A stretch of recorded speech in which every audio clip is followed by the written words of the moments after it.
We need to operationalize ideas. We have a lot of ideas to solve problems of the world.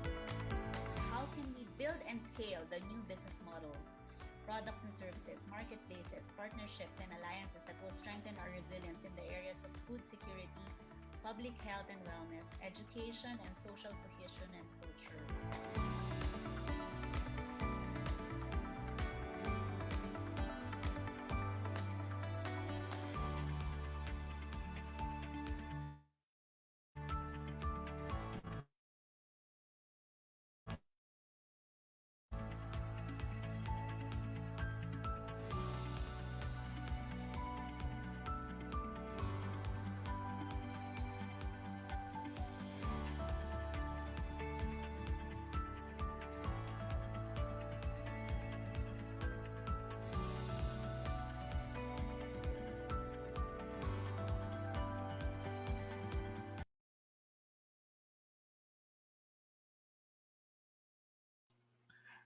Good evening, everybody, and welcome to MDM Live. It's October 9, 2020. Can you believe it? And this is the 12th episode of this knowledge sharing initiative from the Stephen Sweeney Graduate School of Development Management, the Asian Institute of Management. My name is Wally Panganiban, and you're reading it right. I am not from the MDM. I am actually from the sister program, the Executive Master in Disaster Risk and Crisis Management, helping out our cousins in the MDM on this MDM Live episode. So for tonight, we have a very interesting topic, leading impact through social entrepreneurship. So technically, I am not going to be the facilitator. I am going to be one with you, learning from our panel of experts who I can say are really top of their game in terms of the topic that we have today. I'm going to introduce them one by one and ask them to greet you guys before we go to the discussion proper. So first off, let's call the resident expert in the bunch, an adjunct faculty of the Asian Institute of Management, Professor Dan Songko. He has developed a broad range of expertise in his 30-year professional career. Recently, he has been a social entrepreneur, a development finance specialist, an enterprise development and management expert. In previous years, he has taken leadership roles in civil society organizations and served in different positions in government. He has also received awards for public service. His family owns and runs a medium-sized gelato company with branches in Davao and Cebu City, which started in Greenbelt 3, right across AIM in Makati in 2006. Good evening, Professor Dan. Good evening, Wally, and good evening to everybody joining us tonight. I hope you will learn with us things about social entrepreneurship tonight as we all begin this journey of learning at the IM. Thank you, Prof. Dan. Next, we have an alumni of the AIM. She completed the MDM program in 2019. Roma Padua. She founded Business Clinic to support micro, small, and medium-sized enterprises, social enterprises, and to offer business solutions for them to realize their potentials and generate greater social impact. In the process, Philia was born. Philia is a business center which aims to help smallholder farmers, fisher folks, artisan communities, and producers to bring their products directly to its market. They enable them to be marketplace competitive, improve their processes and systems while growing their businesses at the same time. Through Business Clinic, they co-design their business success. Everybody, please welcome Ms. Roma Padua. Evening, Roma. You're on Good mute. evening. Sorry, can you hear me now? Yes, great. Okay, good. Good evening, everyone. Good evening. We'll hear more about Roma and Pilia later on. Next, we Yes. have a current student, and I heard he's a part of the Dean's List for this batch of the MDM class. Victor Marie Bagilat Jr. Victor is a social entrepreneur and a multidisciplinary artist and indigenous fashion designer whose works have been featured in New York Fashion Week, Paris Fashion Week, Melbourne Fashion Week, and more. He is a finalist of the Young Social Entrepreneurs Program of the Singapore International Foundation, the founder of Kami Media Inc. and founder and CEO of Kandama Social Enterprise. Kandama Social Enterprise aims to empower indigenous women, specifically those in Ifugao, Philippines. It has been recognized by the Development Bank of Singapore and the National University of Singapore as one of 100 social enterprises in Asia to watch out for in 2018. Good evening, Sir Vic. Evening, everyone. Nice to be here. Perfect. We have a very interesting bunch of guests, and they will teach us all about this special topic, social entrepreneurship. So let's begin with, I guess, the more important question. Prof. Dan, can you tell us what is social entrepreneurship? You know, Ali, I hope I can explain it to you very well, but I must admit I'm still a student of social entrepreneurship. This whole concept has caught the attention of the whole world, so that if you Google it, you'll get tons and tons of materials about social entrepreneurship. The most simple way I can describe it, I guess, in my attempt to simplify the concept, is this is a very rare combination of profit making and altruism. I like to tell my students that a social entrepreneur is bipolar. Yes, because how can you be a profit-oriented person and at the same time wanting to give away part of your profit? You know? In a traditional business world, that's unthinkable.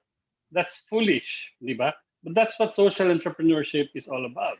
But I guess the key feature of social entrepreneurship is, as the title of my course suggests, we have learned that it is possible to solve social problems through entrepreneurship, you know? And that is what has caught the attention of the whole world. Because, as you know, we are living in a world of wealth accumulation. Everybody wants to get rich, you know? And it has become such that 2,000 billionaires in the world right now account for 60% of the income of the entire 7.8 billion population. Can you imagine that? Only 2,000 people capture 60% of the income of 7.8 billion. That explains to us that there's something wrong about our system. And social entrepreneurship is like you know, the new solution, emerging solution to this trend towards inequity in the whole world. I Right. hope I Yeah. What I gathered, explained Prof. that. Dan, is this crazy combination of profit making and altruism. I will ask Yeah. our students and alumni to share their idea of social entrepreneurship from their experience. Let's start with Roma. What do you think? How would you describe social entrepreneurship from your experience? Well, for me, it's really more of the economics of caring. As Professor Dan was saying, it's a careful balance between earning and also doing well.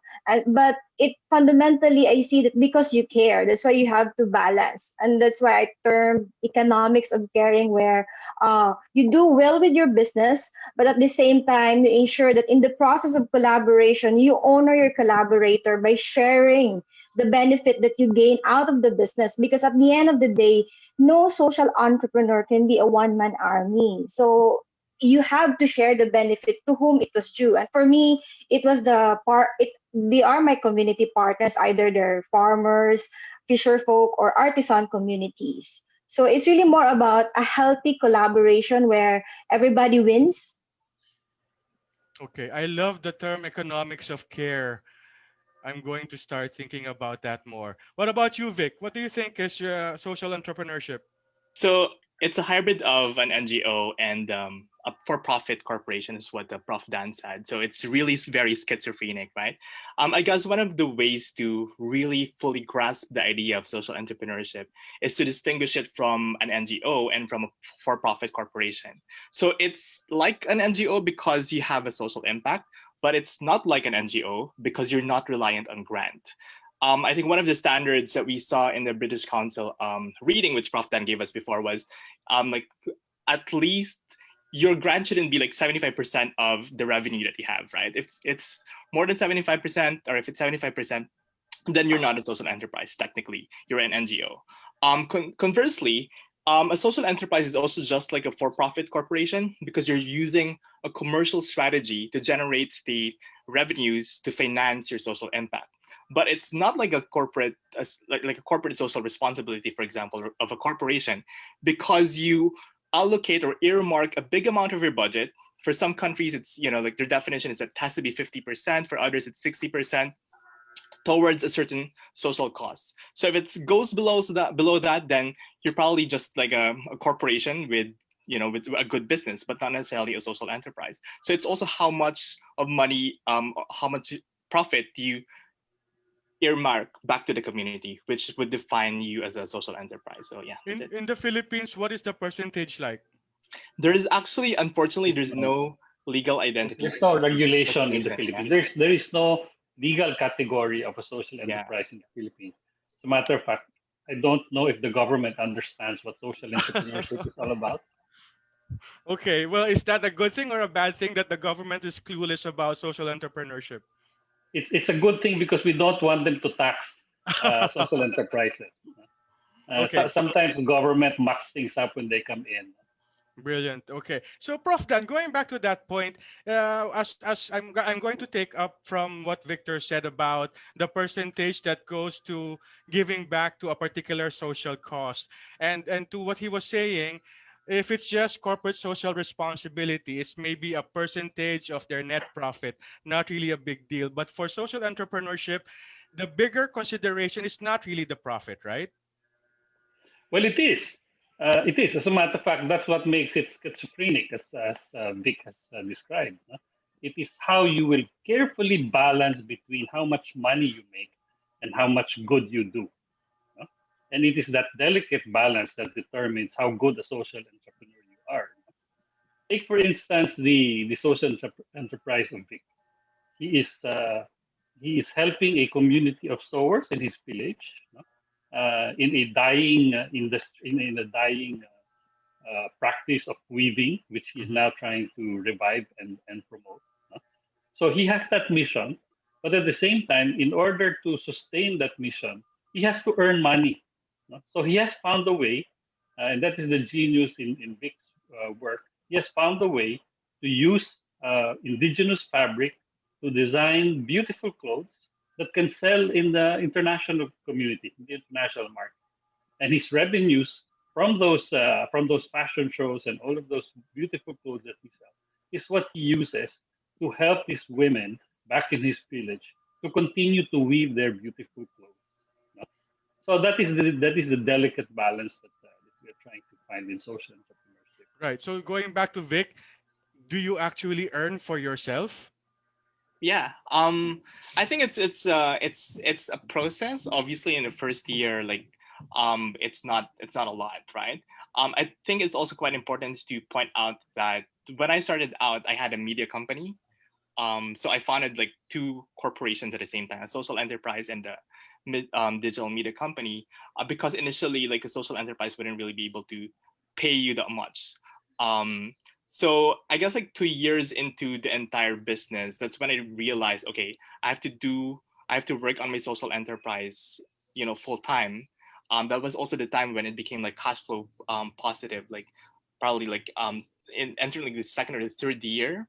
But obviously, like the first few years, it's not really, that's not the case. But eventually, I guess like that's also one of the KPIs that we had in mind. It should be able to pay the social entrepreneur. Right. What about in your case, Roma? What is your social enterprise all about, and what is the status right now? Well, actually, we're launching tomorrow officially. Yeah! Yes. Congratulations! Yay! Perfect Yes. time. So we I can know. start it later on. Okay, go ahead. Yes. So, well, just to add on, I would say that before you, well, unlike with Vic, maybe it was really more of like a decision on the process. For me, it was a deliberate intention in the beginning because I believe that purpose can be a strategy, and so for me, I have to be sustainable, not just in terms of economics, but socially to my partners, and then the environmental aspect of it as well. Because for me, impact is not just the positive change in people, but of course also with the environment. And then I can only measure that it's really impact if it's really changing their lives. Because I don't subscribe to the other social enterprises where they say that I am a social entrepreneur and I am a social enterprise because I give jobs to the poor. I mean, factories are giving jobs to the poor, but what separates a social entrepreneur or a social enterprise is because the impact is very deliberate and intentional. Like for me, I was intentional to collaborate with smallholders because they don't have the means, I mean, in terms of capital, technology, and sometimes, especially with my LUMADS partners, if they want to register to our like DTI, the Department of Trade and Industry, the form is all in English or in Tagalog, but they have their own dialect. You know, these are the gaps that has to be bridged. And as a social entrepreneur, your intention is not just the benefit, the economic benefit, but also the impact that you want to have. And that is why I would reiterate what Prof. Dan was saying. It's a careful balance, but why are you doing it in an economic perspective? Because altruism doesn't work. It has to be sustainable. I came from an NGO background. I was there on the ground for 5 years. Sometimes when it's free, it's not valued. So it has to be valuable to them. I call it sweat equity or the equity of self. You know, either it's time, their commitment, their shared knowledge. That's equity. So I have to put value to their equity, especially to our holder communities. But then you have to translate them into numbers, or else you will never realize the impact and you can never measure them. But impact doesn't have to be numbers. You know, if you can see a family, one of members of the family is already going to school before when the rest of the previous generation did not. For me, that's an impact. So in the beginning, when I established Philia, it was not just to bring their products to the marketplace. I call this in Filipino with my communities, usapang marangal. So meaning it's the honorable discussion with the head of the tribe, with the head of the community, and even the head of the family. I have my community contracts with them because I'm deliberate to my end. As again, the purpose is the strategy, and it's the role of the social entrepreneur to be creative on how to make that purpose a strategy, either in actions, in measurements, whatever. But I would say AIM significantly helped me to develop all of those. Had I not undergo the MDM program, I would say Philia would be half cooked. Okay, great. Coming from that explanation, Rom, I'm going to go back to Prof. Dan.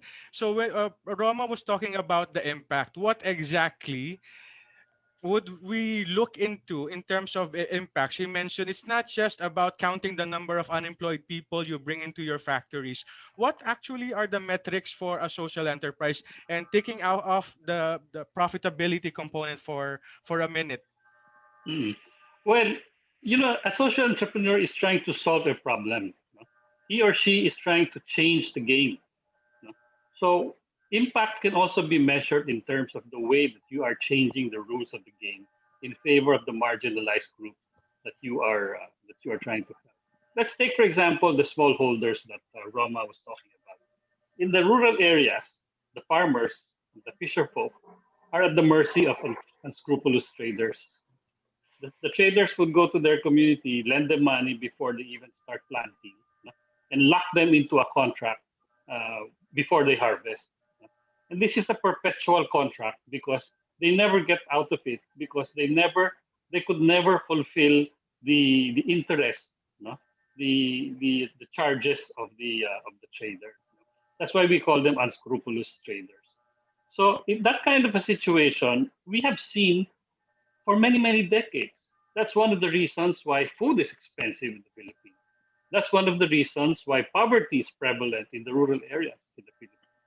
So what Roma is trying to do and what I have been trying to do in the past decade that I work in the Rural Enterprise Accelerator Foundation is to change those rules. Take the farmers directly to the market, skip the trader, and learn how to play the game themselves so that they capture the bigger value in the chain and not be beholden to the people who take advantage of them. So that is impact. So in the several communities that we've worked with, we've been able to connect the coffee farmers, the rice farmers, directly to big value, high value markets. Now they're trading with them directly. They're no longer at the mercy of the traders. That is impact. They already know how to play the game, and they can no longer be taken advantage. If we can replicate that in many parts of the country, what Roma is doing, we can change the agriculture landscape. We can make farmers major players in agriculture, unlike now where they are mere producers who are at the mercy of big time traders and the cartels. Right. That's a very interesting point, Prof. I could remember one of my friends from Bugias telling me that the farmers in Benguet, they never get out of their cycle of poverty because, as you Yes, mentioned, the middlemen control the trade. So even before they complete the trade, the harvest, the products are cost already, and they have no control over it, even if they put in a lot of resources and time into it. Very yeah. interesting. Now, I'd like to But ask. Yeah. Wally, before we leave that topic, no, let us also not demonize the traders, the Okay. middlemen, as they're called, because they perform a valuable service to trade, to agriculture commerce. Without the traders, the agriculture commerce would also collapse. So they're essential. However, no, we have paid dearly for that intervention. It is time that we empower the farmers to compete with the traders, not to eliminate them, but to compete with them effectively. And what Roma is doing, what many other groups are trying to do, is to help the farmers be at equal footing to the traders so that they can compete effectively in a level playing field. Okay. Yeah. Good point, sir. There's a question here from Efren Cordero Pimentel and right smack into the topic about the impact. What are the core metrics of developing sustainable social enterprises? Prof. Dan, Go ahead, maybe. guys. Dan, this is going to be part of the exam. Now let the practitioner speak. Okay. Okay, for me, I think the indicators really depend on your social mission. Like, for example, for me, we're involved in empowering women, specifically Indigenous women, because I also have Indigenous heritage. So my metrics for my impact would be different from probably like other social entrepreneurs out there. Like for me, for example, because it's about women empowerment, we would look into the gender index specifically for women who are working in the agricultural sector, because the weavers also work as farmers at the same time. The funny thing is that, like, when I started out my social enterprise, this was a product of my thesis back in college, because my thesis was about the link between women empowerment and poverty.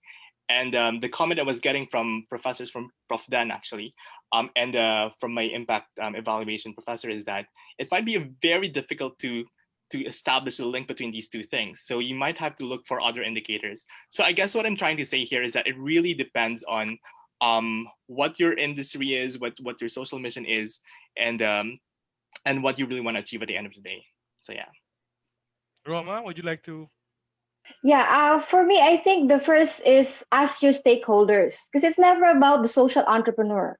You know, that I think this is one of the most missed procedure of a lot of businessmen, and I mean, as aspiring entrepreneurs, they're thinking again of the default. You know, you have to think outside of the box. You know, the economic metrics, I'm not discounting them, but I mean, if you have different stakeholders, you have to submit, you know, to their aspirations as well, because it's not all about the vision of the entrepreneur. It should be a shared vision of your stakeholders. Like for me, for my farmers, either they're cacao or coffee farmers, they have a different vision, even both of them are farmers. So it's up to you how to blend with your own mission, and then you have to discuss it together and agree together, because at the end of the day, it's ethics. For me, like what Prof. Dan had mentioned, like I also acknowledge the role, the essential role of the traders, but they are not ethical. Some of them are really not ethical. So the social entrepreneur now has to uphold that. Now, if you're gonna go back to why are they missing the point? because to begin with, they have their imposed impact measurement or mission because they did not consider the stakeholders. That's why I mentioned earlier in the beginning I have to execute an usapang marangal contract or a community contract. It's like just to honor an agreement and why we're doing it. And from there, definitely you can coin your different impact measurement. But if you have already developed them, next year or 6 months after, you have to revisit it because the need of people also change. Like for me, before pandemic, we have a different impact measurement. Then the pandemic happened. Then I have to coin another impact measurement with my communities. So it's a collaboration in different aspects. Right, and it sinks very well into bridging leadership concepts of co-creation and co-ownership. I think that's one interesting way of putting it. It's not just your vision that you want to see, it's the vision also from the stakeholder you want to influence. So Yes. it's a merge between what you want and a design thinking of sorts with the community. So Okay. Wally, I also just want to add that normally in impact evaluation, you start with needs and assessment. So given the COVID situation that we have right now, and this is also my research for my for people who don't know who are not yet part of the program, we call it the MRR.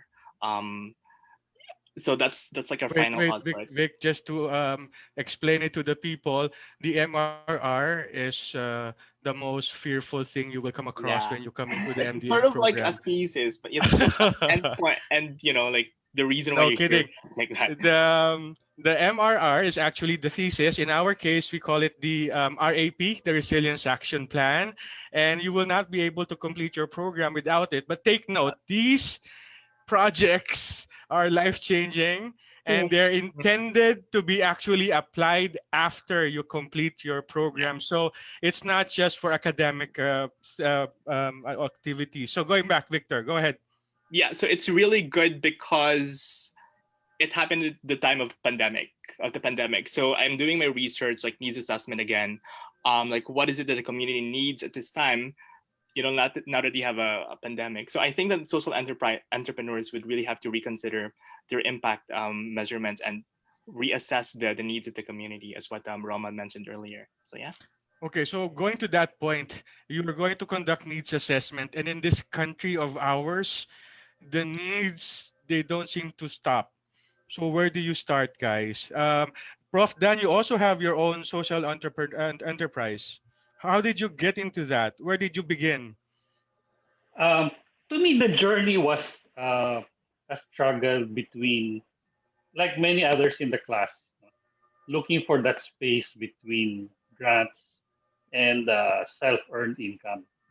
So I worked in the NGOs field for about 3 decades, and the problem is always the Three same year decades. and 3 decades. And as an executive director, you have to look for your own salary.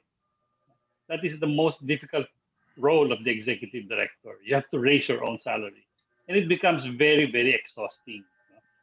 So eventually, when I took my masteral program,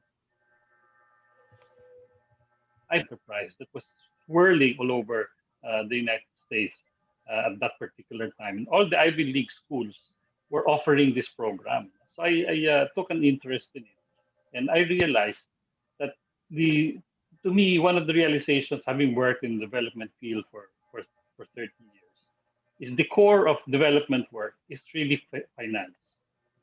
You cannot do very much with a big heart. No? You have to have money together with your big heart,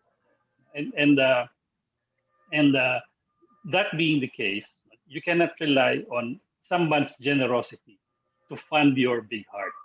You have to learn how to fund your own dreams and your own vision. So I discovered this solution, to changing the rules of the game by employing market-based solutions. So it's not relying on grants, but changing the rules of the game, changing the marketplace rules, so that you'll be able to achieve your vision. And when I came back, that's how I started. I shifted from pure NGO work that relied on grants to social entrepreneurship. And that has been a 15-year journey for me so far. I'm computing the numbers you're saying. So right now you're what, 24? 25. Okay. So you after your studies abroad, you went back to the Philippines, and now with your heart and with the resources and the market-based insights that you are developing, you went into social entrepreneurship. But which one did you go into? So was it okay? This is the biggest need I can see in my community. I will try to find a solution for that, or was it something that you already had in mind a long time ago? Something probably from your own passion and experience. Well, I was sort of drawn into it because when one of the classes that I was planning to take when I was doing my masteral program was microfinance. And since I had been involved with President Cory in several occasions, I learned that she was trying to do something to help microfinance institutions in the Philippines. So I volunteered to prepare a paper for her on how that program might look like. So I worked on it while I was abroad. I had my advisor, my teacher advised me on the program. And when I returned to the Philippines, I presented it to her. She liked it. She called on her people, and that's how we started the Pinoy Me Foundation. So I sort of got drawn into it. But even that foundation changed from a microfinance accelerator program to a rural enterprise accelerator program. So there was a shift because we were moving along as the environment was changing. So it was a journey for me, and as I said, it's still a journey for me up to now. Okay. What about you, Roma? How did you go into this particular initiative with Philia, with Business Clinic? Well, because I started business clinic after MDM, because my default really is prior to EIM, I was a management consultant for 7 years. So like you have to start with your strength, right? So I thought of like before I was mentoring business leaders from big corporations. Now I want to mentor the grassroots level because that's really my heart. Now in the process, pandemic happened. The problem is, again, I'm working with smallholders. So the farmers, the average age is 57, and then the artisan communities, again, you have internally in the Philippines, you have a language barrier. Now when the pandemic happened, there's no local movement in the market, so there's no sales. So what do I need to do? I have to teach them to be, I mean, technically I have to equip them to be connected to the net, but it's a challenge. To teach, even to use Facebook is challenging to a 57-year-old man. And because they're smallholders, some of them don't have smartphones. So for me, that was a clarion call. Like I have to own that process. Again, Prof. Dan was mentioning about the unethical practices of the middlemen or the traders. Without local economy, can you imagine the worst scenario for these smallholder farmers? So I decided that, okay, from mentoring, I have to co-own the process, and I have to co-create the final form of the products with them. And that's why I have to establish Philia. I don't have a grant, but you have you have friends, schools, and families who are believers of you. I capitalize on it. And learning from Bridging Leadership, I had to talk to people, to support this program. Because at the end of the day, I realized that, and it's not only in the Philippines, and I think even before the pandemic happened, economic progress is not inclusive, and the pandemic just made it worse. And again, it was a clarion call for me. I had to do it. So, and if it's your heart, it will come out natural. And I guess the beauty for me is because I have a good background in business and in technology, so I was able to bounce immediately for them. Or else, I have nothing against management consultants and all, but the advice should be translated into actions. But sometimes you have to do it on your own. And this is what happened to me. I had to do it on my own because my stakeholders cannot do it by themselves. So just imagine the distance, right? There, majority of my smallholder farmers and artisan communities are in Mindanao, and I'm in Manila. I wanted to go home, but the travel restriction is so difficult. But fundamentally, it's all about your heart. If you really want to serve, you will be more creative, you will be more intentional, and solutions will just come. But Right, it's never going to be easy but why Mindanao, Roma? because I'm from Sultan Kudarat. So I want to honor Oh, my roots. okay. When Prof. Dan was mentioning about coffee farmers, I really felt the pain while he was saying that. When I was talking to the chieftain, he inherited the debt of his parents, and the chieftain is already 50s. So imagine, he's not yet out of that debt. The second generation will be a bigger trouble. So also, it's not also doing the work for them to be in the market. In fact, the farm gate pricing is also low. In my opinion, they're not compensating to the effort that the farmers does, because I am also a farmer's daughter. I was just blessed to be able to go to school and change my life, but not everybody can do that. So it's really giving back, and I want to honor my roots. And it's really Mindanao, but of course it's for the Philippines. But Right, right, as a right. starting point, again, I'm started with the FFF, friends, families, and fools who are believers of me. So Friends, families, and fools. And you cannot find a better source of that than the place that you grew up in. yes, definitely. Okay, so thanks, Rama. What about you, Vic? How did you get into this particular entrepreneurship that you are into right now that involves weavers, I believe? Yeah, so I was in law school for 4 years, and I realized that I was a fish out of Wait, wait, water. wait. Let's try to backtrack a little. You're taking MDM, you were in law school, and somehow you're involved in Yeah, fashion. like yeah, prior to like around before 2016, I was in law school, and then I realized that I'm not meant to be a lawyer. I mean, I even won this debate tournament on TV, and after that, I didn't feel the fulfillment, of being a lawyer or something. So I felt like there was something that's missing.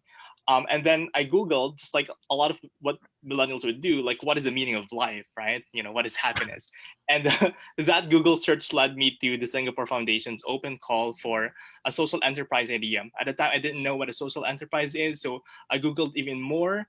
And that was a time when I had to dig deep, like, what idea can I think of?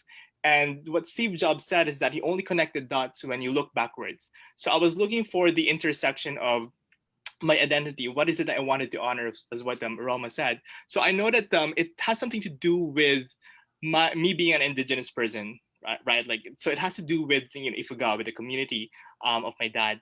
And I also know that I'm very interested in fashion and the arts and design. So I know that it has to do something with that. And my thesis in college has something to do with women empowerment. So these things, when I combine them, that's how I came up with my social enterprise. So yeah, so I went through the incubation program in Singapore Foundation. So I was more familiar with the ecosystem in Singapore and Malaysia than in the Philippines. It's only now that I'm actually discovering the ecosystem here in the Philippines through the AAM program. So despite the fact that I've underwent that program, I can't discount the value of the MDM program to me as a social entrepreneur, because it grounds me with the ecosystem here locally. And at the same time, I also get a lot of, it's, I guess, like the theories are also explained better, and with the MDM in the MDM program. So yeah. Right. So what I'm getting, Wally, yes, sir. the social enterprise is the product of the experience of the social entrepreneur. You look for a social enterprise, and you will find a founder, social entrepreneur who started it. Never is there a social enterprise that's founded by a big group. No? It's always usually, not always. So that comes from the whole brand. As you will see in the case of Roma and Vic, that's always the case. Now, the social entrepreneur is a different kind of animal. He or she is a mixture of an altruistic person and a profit-driven person. No? But what is common among social entrepreneurs is the desire to change the status quo. They're not satisfied with what they see. They see something wrong, and they want to change it, and they want to use business as a way to change that. That is a very unique individual. No? Unfortunately, in our world today, we are seeing these kinds of people, the big Bagilas and the Roma Paduas, rising. Yep. And this is what we would like to do at AIM. We would like to create more Vic Bagilas and more Roma Paduas because that is the future of our world. That's the future of our country. We have to change the way things are done. Otherwise, we will continue to deteriorate. Absolutely. I'm trying to hold back the tears hearing the stories from Roma and Vic already. And even from you, and what I'm getting from you guys, it starts from you as social entrepreneur, and it starts with your hearts. Except for Victor, he had the help from Google that I'm led sure him like to where he everybody is right knows. now. Okay, I will get this question out of the way before we go back to our discussion. This is from Brandy Gazingan Kaday, and it's for Sir Prof. As Prof. Dan, you have very good concepts on the lives of the farmers. My question to you is this: what action should be done to curtail the scrupulous traders who happen to be family or politicians themselves? Okay. Well, first, you don't fight them. Okay.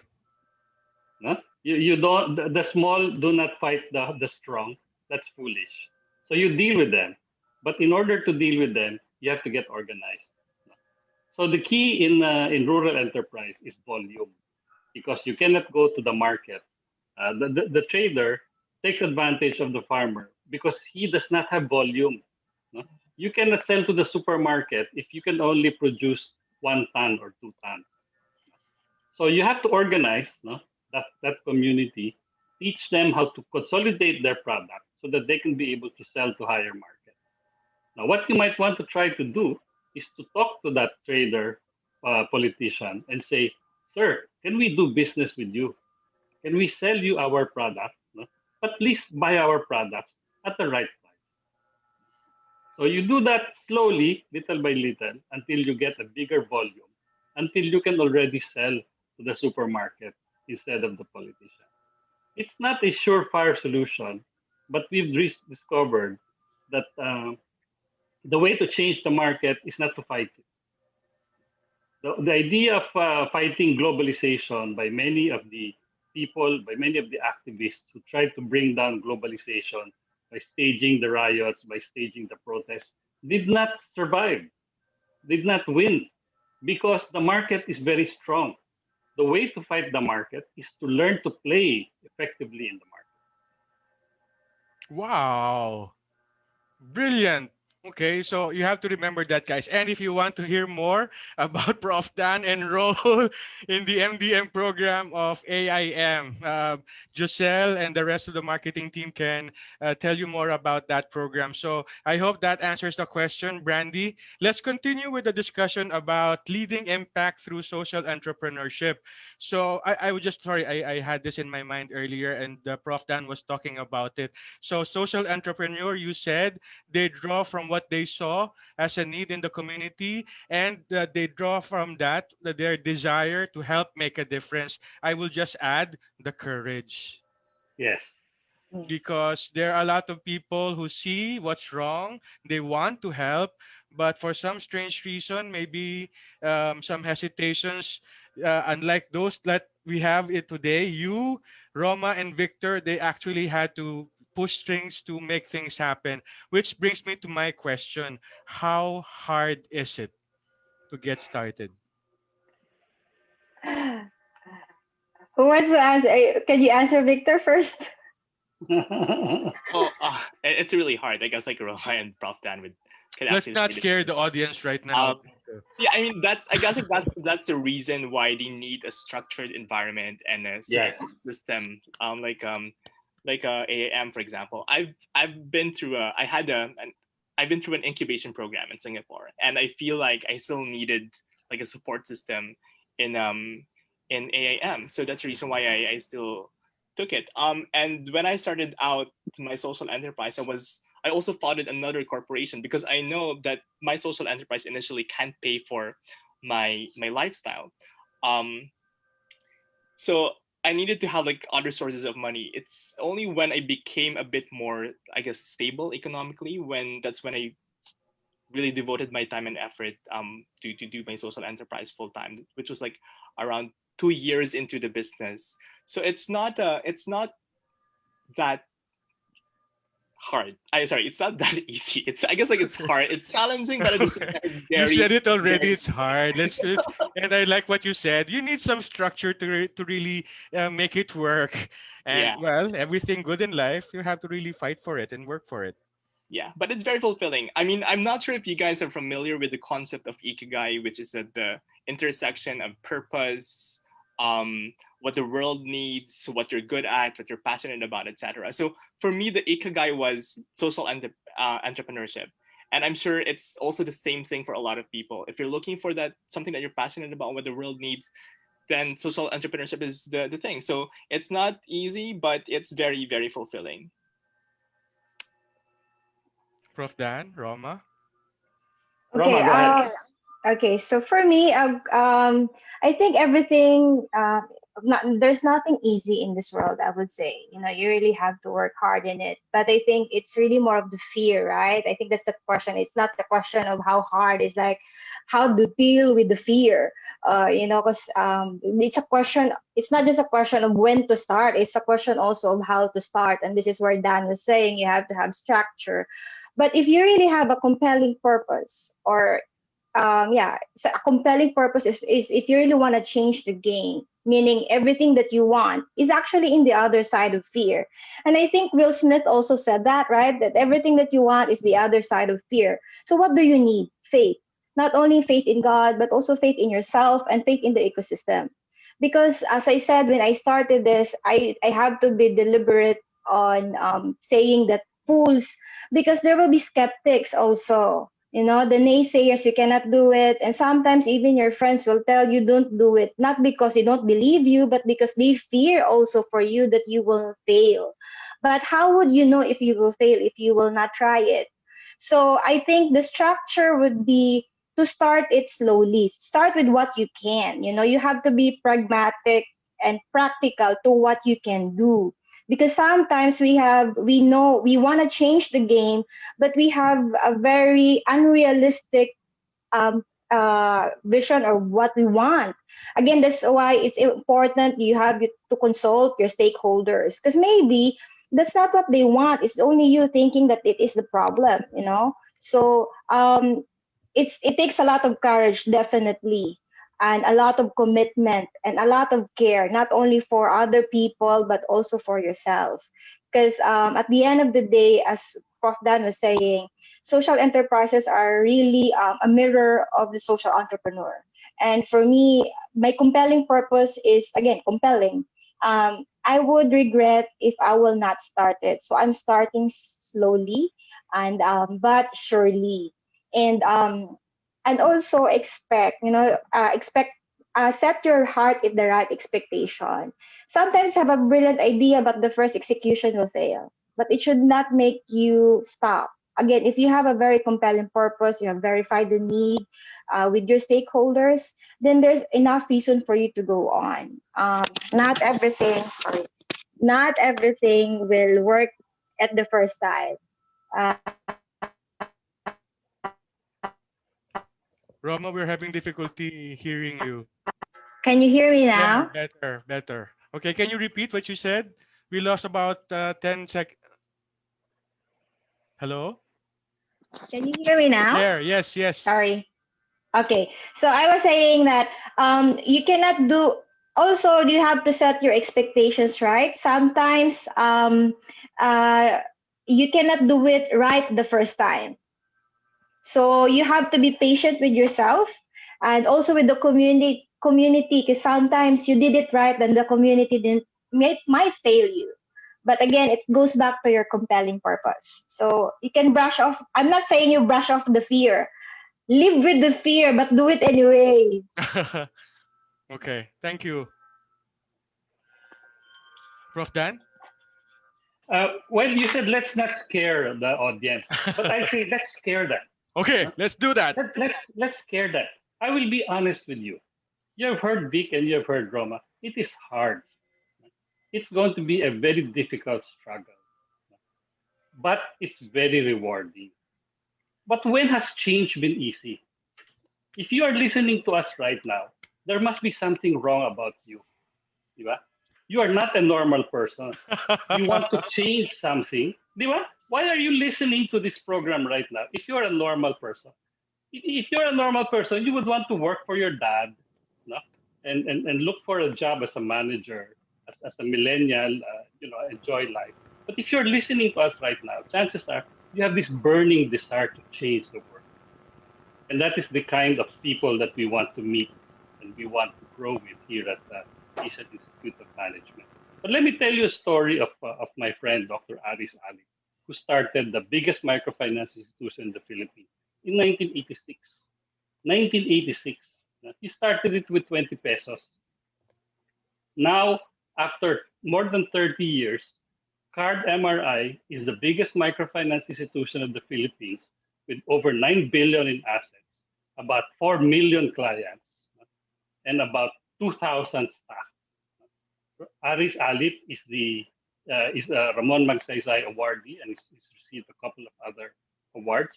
And if you see him right now, and if you hear him, when he started CARD in 1986, he never thought that he would see something like this.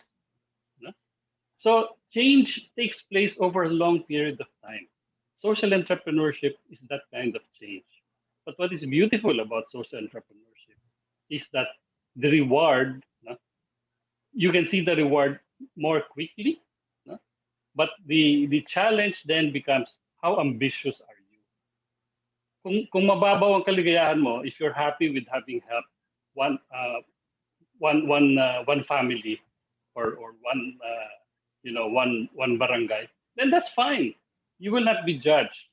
But if you're really a change agent, if you really want to create big change, then you would want to do more. You would want to change a city. You would want to change a province. You would want to change an industry. And that's the kind of people that we would like to deal with at the Asian Institute of Management. Wow. Let me just repeat what Prof. Dan said. If you are watching us, there's something wrong with you. And that something wrong with you is what will help change this world for the better. Oh my God. Very powerful words. Which let me just put it here. The question from Kenneth Carl Trobo.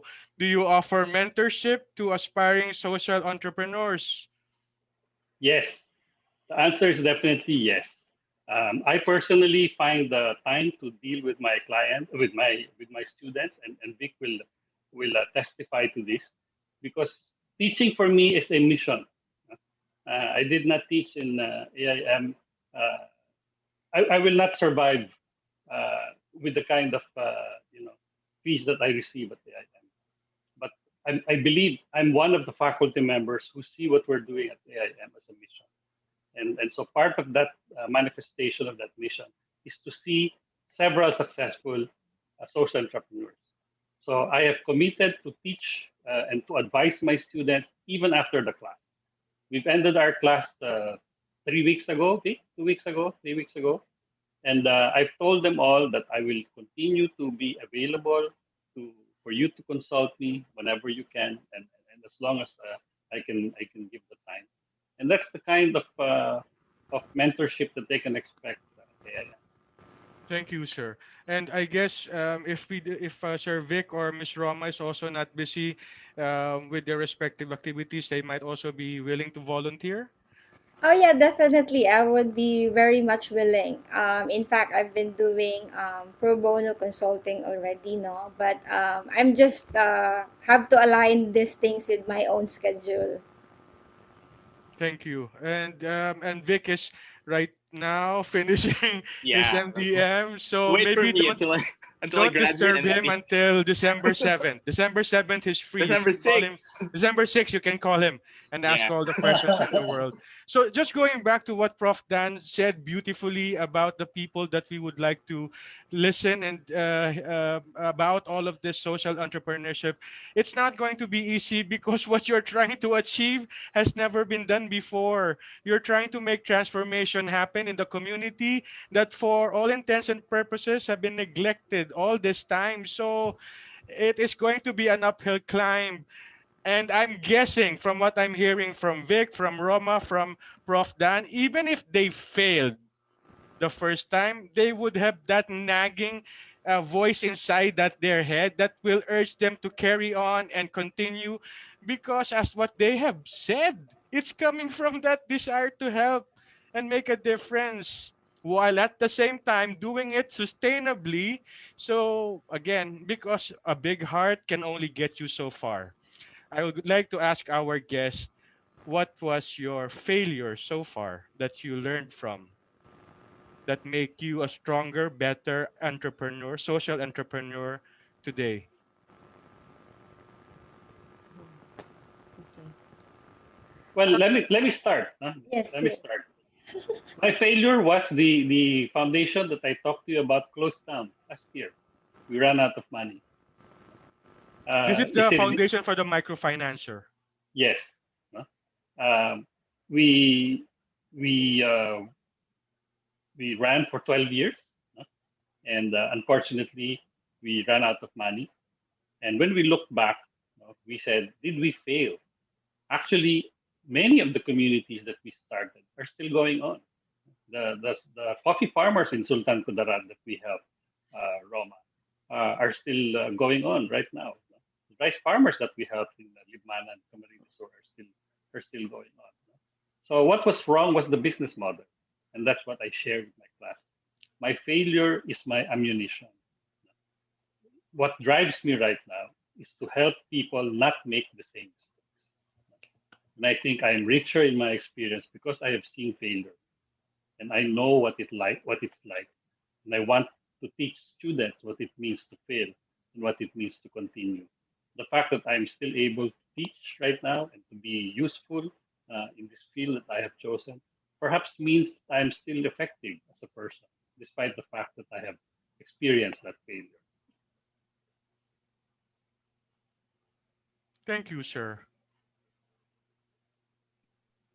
Yeah, for me, Wally, I think the failure was, I think like 2 years into my social enterprise, I staged a benefit show, which was very costly. And I think for the most part, it was, like my desire to look good.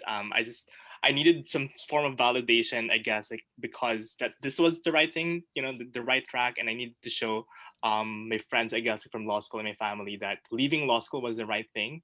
So I jumped into a very big fashion show, benefit show, which was so expensive that we incurred a lot of expenses. So it was a loss at the end of the day. And then I think we were able to recover like 6 months after. That's when I got a call to do Paris Fashion Week. So I could have easily like said, like thrown in the towel and like, quit altogether after that. But I had a like my big break right after that show as well. So yeah, that was it.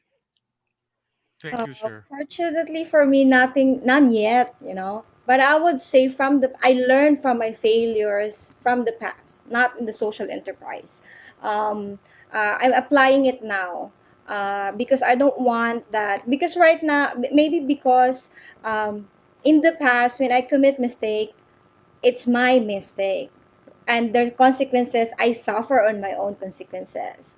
Right now, there's a greater accountability that if I fail on something and it's because of me, the consequence will include my community partners. So I'm very careful in my decision making and even the launching, all of those were carefully planned. And because I've learned from the past, even in the economic standpoint, you know, when you fail to plan, then you will fail, right? Um, so I would rather also, and I would call it not failure, but improvables. Um, so in the beginning of my, I would say incubation of the social enterprise, I had my own assumptions. But I have to verify that with my stakeholders. And I would say those are my improvables. Sometimes if you are equipped with so many tools, either it's knowledge and experience, we have a preconceived notion that this is the need, but and then we take that assumption, we create our own business model based on what we believe and what we think, and that has to be verified with the community. I'm still learning that, you know, because it's an everyday thing. In fact, uh, even now, tomorrow will be our launching. I'm sure there will be some lapses to it, but I'm looking at it as an improvable rather than a failure. Thank you. So looking at the current environment right now, guys, what would you say is the state of social entrepreneurship in the Philippines? Are we on the right track? Is it still in its infancy? What do you think?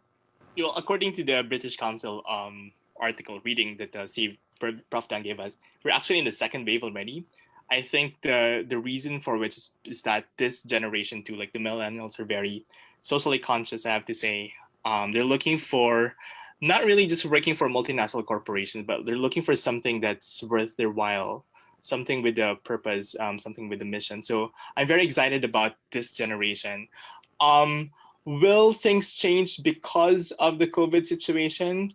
My prediction is no. I feel like what this COVID situation is doing to us spiritually is that it's actually an awakening for everybody to just really make sure that what they're doing is something with a purpose. That people are becoming more conscious socially, or at least I love to think so. But I'm very hopeful that social entrepreneurship in the country would is in a positive trajectory. Okay. I think the social entrepreneurship community is growing very, very rapidly in the Philippines. When I started to talk about it 15 years ago, nobody had heard about it. When I spoke to NGOs, they were mesmerized. What a beautiful concept. Nobody had heard about it, and nobody wanted to do anything about it. But now you look around and you see businesses advertising themselves as social enterprises, even if they're not. That's okay because people are trying. No, let's not judge them Right. because they want to be something that they're probably not yet. But to me, what I see is what I see positive about what's going on is that social entrepreneurs are getting younger.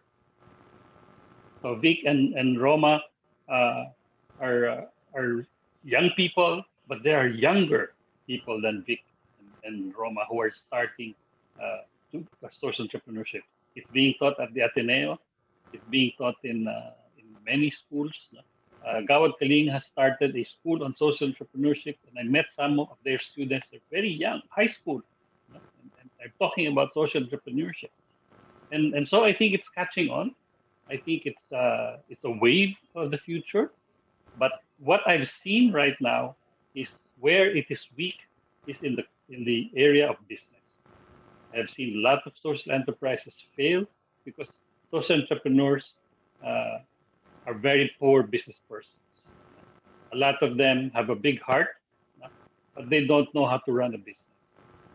So what we want to do at AIN uh, is to teach people to become social entrepreneurs who are commercially successful, socially impactful, and being true to their vision. Wow. And that brings me to my plug.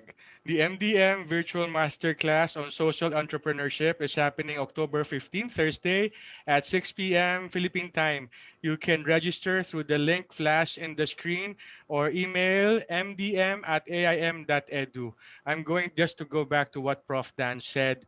It's not just all about the heart, it's all about getting the necessary skills, competencies, knowledge, structures in place so that you don't end up failing. While we have probably heard about the idea of fail fast, learn quickly, prototype, iterate, all those stuff, if you can prevent it by getting the right advice, mentors such as these people, maybe that can save you the pain and do more and reach more faster and quicker. So, with that said, we invite you guys to consider the masterclass on social entrepreneurship and, if possible, take it from the experience of Roma, who graduated MDM last year, and Victor, graduating December 6th this year For sure. for sure. And of course, from what the inspiring things that Prof. Dan shared with us, I came in volunteering to host this program, thinking I would learn about a thing or two. I was actually teary-eyed halfway through the discussions because of the great sharing that you guys gave me and gave the public about the things that you do.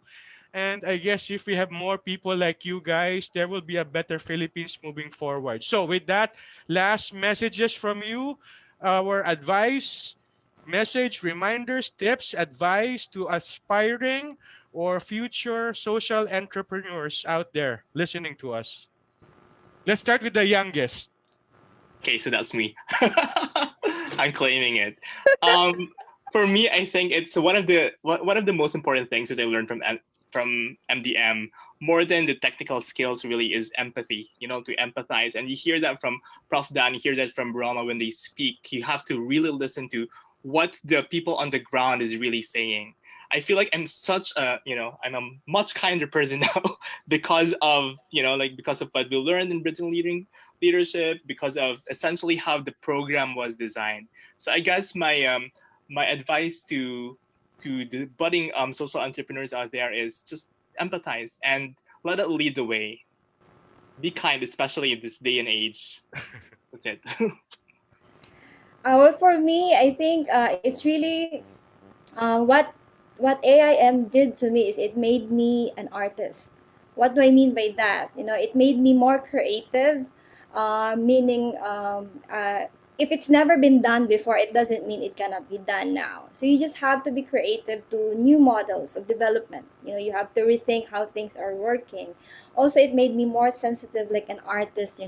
As Victor was saying, you have to be empathetic, not just about your immediate environment, but as a whole. Because even now, I'm conscious to our natural environment. Before, I'm not very conscious about what I consume, but after learning a lot from AIM, these are already a mantra to me as well.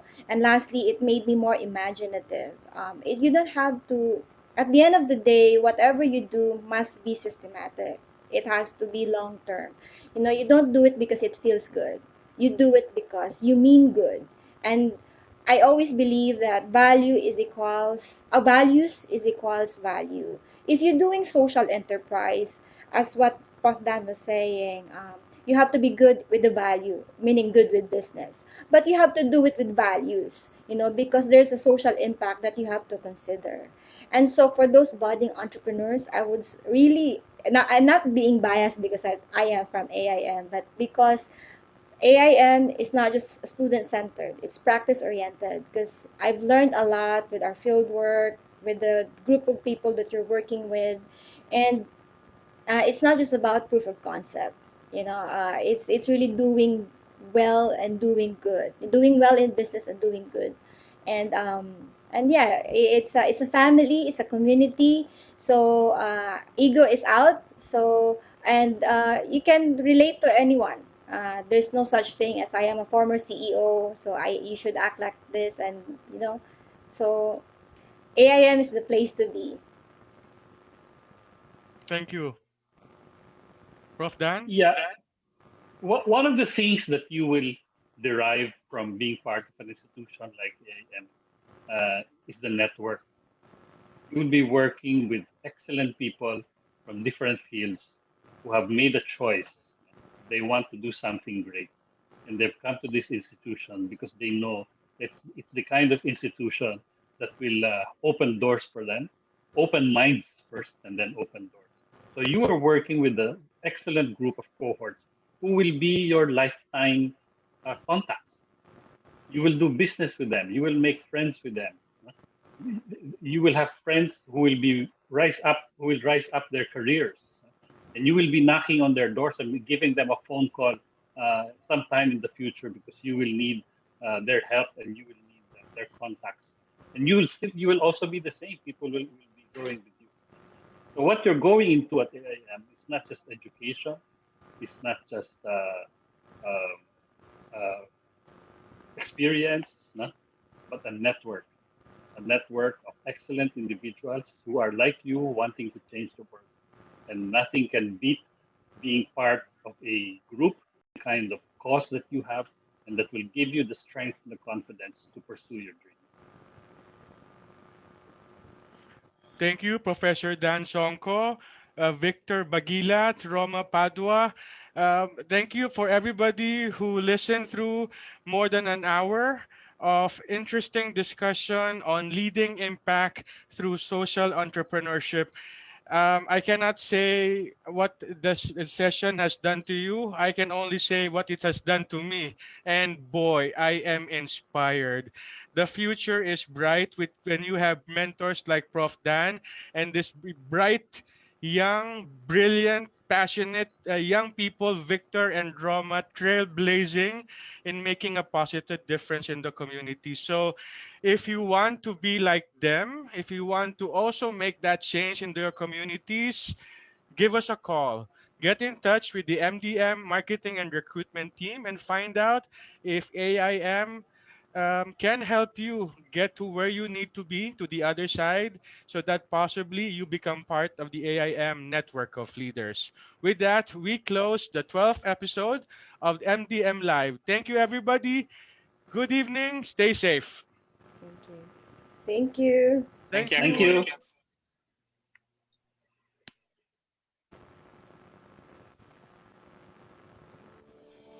Are we up there?